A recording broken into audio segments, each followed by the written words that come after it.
just being in a different country. And then and I think for me too, even just having the experience in England, it's like in England I never really felt like, oh, I was black. Like I didn't really feel all of that. But when I moved here and then started understanding some things, I'm like, okay, well, I'm like black. What does that really mean, you know?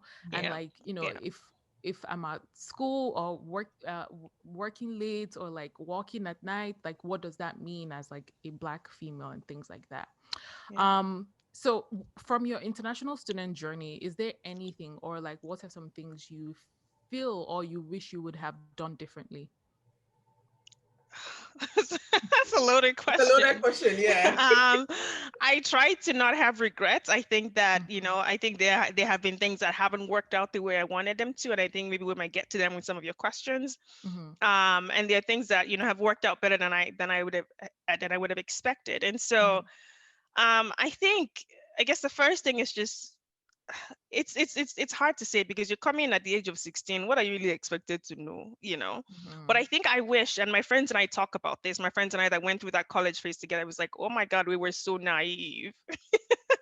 You think you're just coming to America and everything will just work out. I wish I learned earlier, mhm, what it meant if I wanted to stay here, what that meant, things I needed to mhm, do, the importance of building a network. Those kind of things, I think I wish I learned them earlier. I learned them eventually, but I think that mhm, now there's so much information available that I think that I believe and hope that people that are listening, like these are tools, like this podcast is here for you, giving you free tools, mhm, that I wish that we wish that we had. I think that's why we're here. We're creating spaces that we wish existed. And so I would say tap into everything, every resource that exists to make your path easier. Right. I wish someone told me that. Yeah.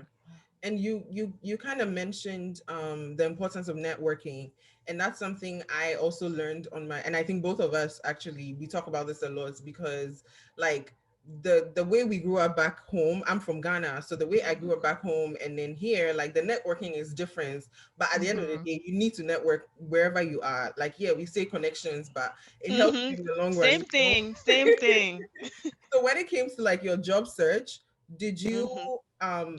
was there a struggle with that? Because I know that's something that's like a huge part of the international student journey when you graduate and it's time to look for jobs on OPT and all that.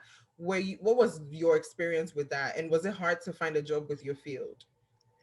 It was, and I think, I think that whole getting a job and a visa, it's a bit of it's a rite of passage experience for for international students. Yeah. And I had my fair share, and that was one of the things that didn't go out as planned. But I'll explain why I think things worked out in the end, and I Okay. think there's a lesson in that. So I graduated summa cum laude, degree in accounting and business administration. But again, I was at a smaller school where the firms that sponsored did not come and recruit. Mm. And so I think I realized that maybe my junior year, and I started applying online and all that stuff. But again, I was qualified, but I wasn't positioned.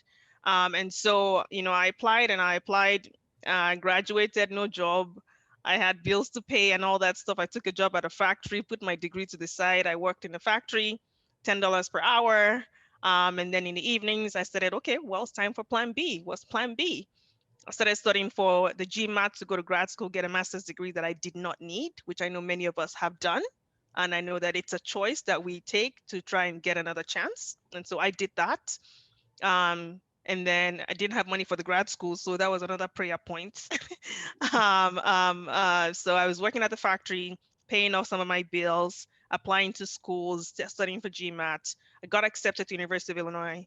At the time, I said, if I'm going to go get a master's that I don't need to try and buy time and get a better chance at a job, I want to go to the best schools for masters in accounting. So I applied to University of Texas Austin and Illinois. I got accepted into both. By God's grace, I got a full ride to Illinois and a stipend. So that was one of my first, that was a big miracle. It was life changing. I Mhm. never met the people. I wrote them a letter. I never met whoever donated that money. Wow. But So I got into school, and but I applied to more than 500 jobs because I was tracking. And I think I just wanted to share because many times it's possible that you are qualified but not positioned or not connected. And sometimes you do your best and it still doesn't work out. And I think it happens to so many people in our community.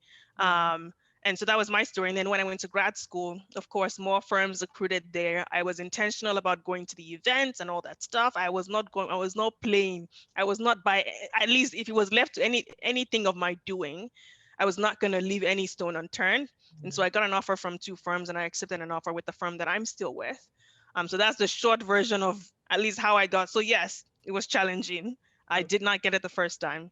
Second time was better. Had many close calls first time, but sometimes the recruiters will just ghost you after they tell you you're close. Yeah, So it's true. Good. That's yeah, the worst.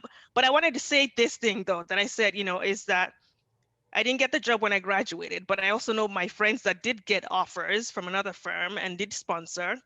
The H-1B was maxed in that year, and so my friend ended up having to leave the US anyway. So Wow. I went back to school, and when I graduated in 2009, it was in a recession. And so the cap was not maxed. And so then I got my H-1B without stress. And so I think what seemed to me as a failure or as a setback ended up working, for my good down the line. Yeah. Wow. And you mentioned something about not